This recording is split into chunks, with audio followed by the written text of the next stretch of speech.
शहर में पली बढ़ी रचना के लिए विवाह एक सपने जैसा था। माँ कहा करती थी, बेटी ससुराल में बस सबका दिल जीत लेना, बाकी सब तेरे हाथ में है। रचना को क्या पता था कि उसके सपने दिल नहीं दहेज तोलेंगे। रचना मिश्रा लखनऊ की रहने वाली थी। बीएड करके एक स्कूल में अध्यापन कर रही थी। सुशील, सुंदर और अपने परिवार की शान थी। घर वाले उसकी शादी को लेकर बेहद ही खुश थे। रिश्ता आया वर्ष बनी गांव से। सुमित यादव सरकारी कर्मचारी, दिखने में ठीक ठाक, लेकिन परिवार बड़ा ही घमंडी और लालची। जब रिश्ता आया, लड़की वालों ने थोड़ा बहुत दहेज दिया। 1 lakh cash, fridge, washing machine, TV और कुछ गहने। लेकिन सुमित के घर वाले को उम्मीद थी कि लड़की के पिता अपनी जमीन गिरवी रखकर एक बाइक और 5 लाख रुपए देंगे। शादी के अगले ही दिन से रचना को एहसास होने लगा कि ये घर उसके संस्कार नहीं, उसका सामान देखता है। रत्ना देवी कहीं से दिखती नहीं कि पढ़ी लिखी है। घर में काम भी ठीक से नहीं आता है और दहेज भी न के बराबर। और हरिदास यादव, तेरे बाप ने तो जैसे भीख दे दी है। हमने अपने बेटे को पढ़ाया लिखाया कर इसी दिन के लिए तैयार किया था। रचना चुप रहती। माँ की दी हुई सीख याद आती। बहू बनने का मतलब होता है सहना, मिटना, झुकना। लेकिन हर दिन उसका आत्मसम्मान, उसकी आत्मा जल रही थी। रात में जब पति सुमित से कहती, आप मेरे साथ खड़े क्यों नहीं होते, वो जवाब देता, मेरी मम्मी पापा की इज्जत सब कुछ है। तू अगर ठीक रहती तो वो क्यों कुछ कहते। शादी के 2 महीने बाद रचना को पीटना भी शुरू कर दिया गया। एक रात सास ने बाल पकड़कर घसीटा और कहा, हमारे बेटे के नाम से जिंदा है और इतना घमंड, दहेज नहीं लाई, अब भुगत। रचना अपने माता पिता को कुछ बताना नहीं चाहती थी, लेकिन एक दिन उसने फोन पर माँ से कहा, माँ क्या आप थोड़ा पैसा भेज सकते हैं, वो सब परेशान कर रहे हैं। माँ ने रोते हुए कहा, बेटी तेरे पापा की तबीयत ठीक नहीं है।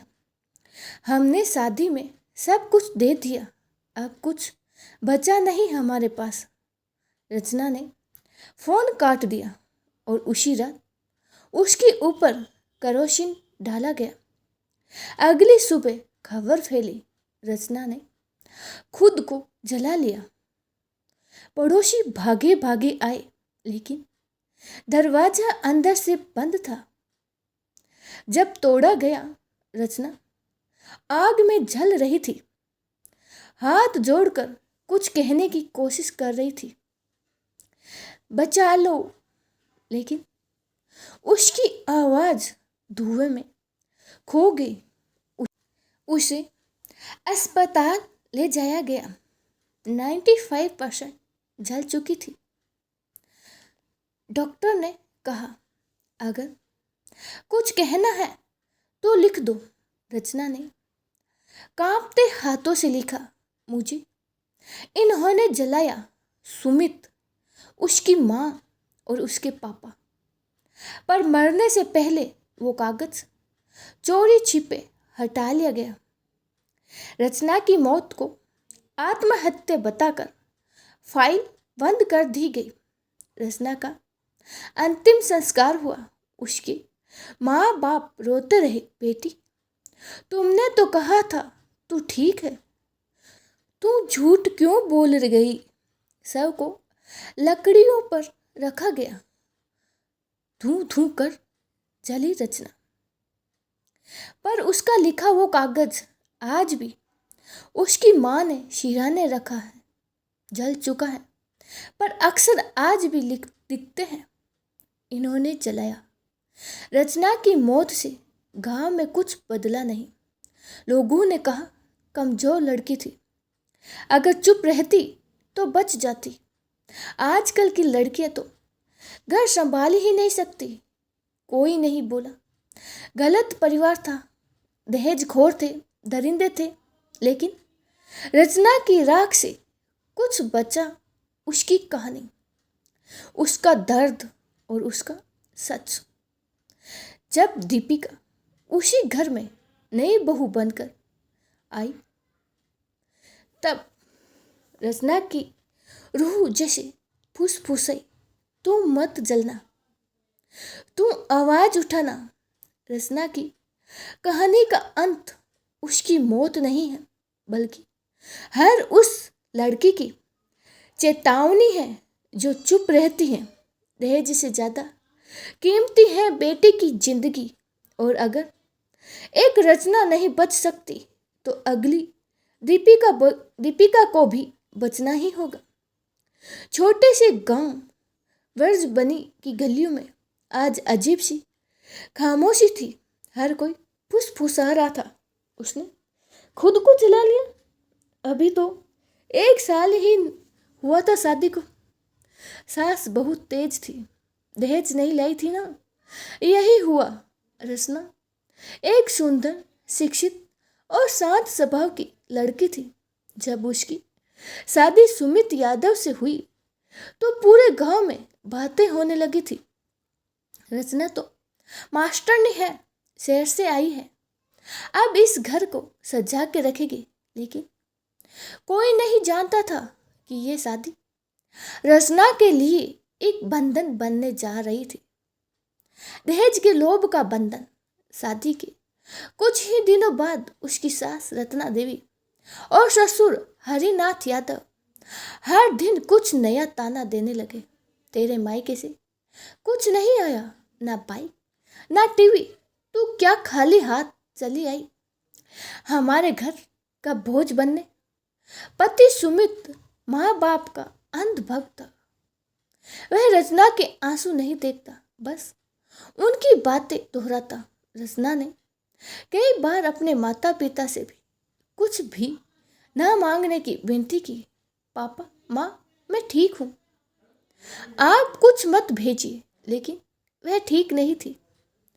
फिर एक रात जब रचना ने मना किया कि वह अपने पापा से 2 लाख रुपए नहीं मांगेगी, उसे कमरे में बंद कर दिया गया। और सुबह वही भयानक खबर आई, रचना ने खुद को जला लिया। शरीर पूरी तरह झुलस गया था। अस्पताल पहुंचते पहुंचते उसने दम तोड़ दिया। पुलिस आई, मगर परिवार वालों ने कहा आत्महत्या थी और चुपके से केस बंद हो गया। 6 महीने बीते। गांव में एक नई बारात फिर उसी घर में आई। इस बार लड़की का नाम था दीपिका।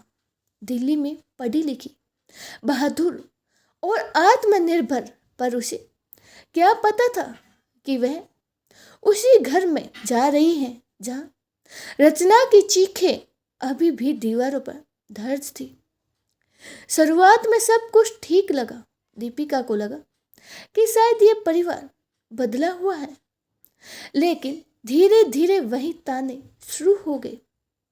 तेरे पापा ने तो सोने की चेन भी ढंग की नहीं दी। तेरा भाई तो बड़ा अफसर है, क्यों नहीं एक कार भेज दी। हमारे बेटे को क्या मिला इस शादी में। दीपिका चुप रही, समझ रही थी और देख रही थी कि लेकिन वो रचना नहीं थी। एक दिन उसने एक पुराना एल्बम मिला जिसमें एक लड़की की तस्वीर थी, सिंदूर में लिपटी, मुस्कान, मगर आंखों में उदासी। पीछे लिखा था रचना सुमित की पत्नी। उसी दिन एक बूढ़ी काम वाली औरत जो पहले भी घर में काम करती थी फुसफुसाई, बिटिया वो भी तुम्हारी तरह ही थी, पर वो आवाज नहीं उठा पाई। अब तू मत चुप रहना। अब दीपिका को सब समझ में आ गया।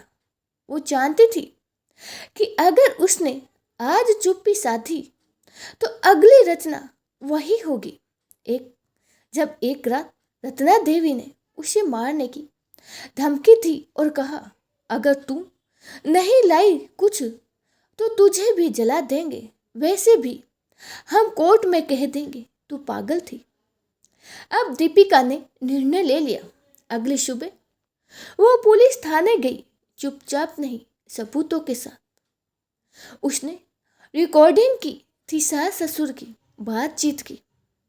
उसने रचना की मौत से जुड़े कागजों की भी छानबीन की और आरटीआई के जरिए फाइल खुलवाई।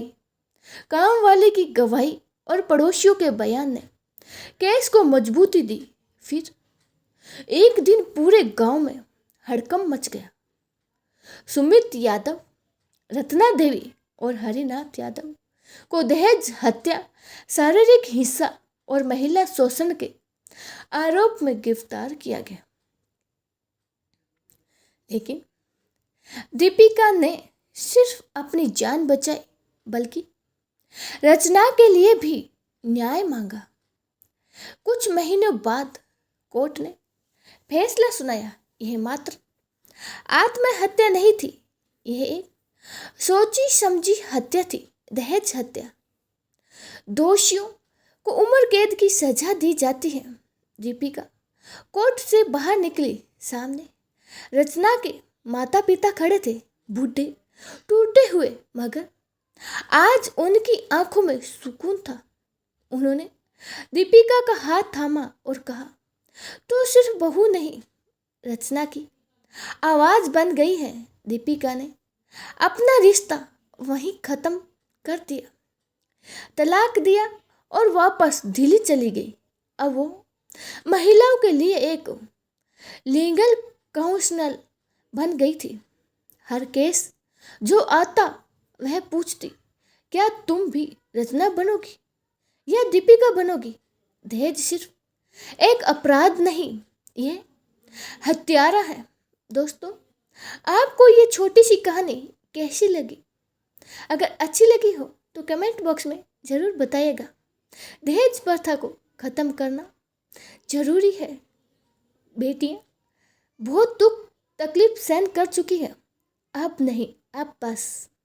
मिलते हैं अगली कहानी के साथ, तब तक के लिए जय श्री कृष्ण, राधे राधे, शुभ रात्रि।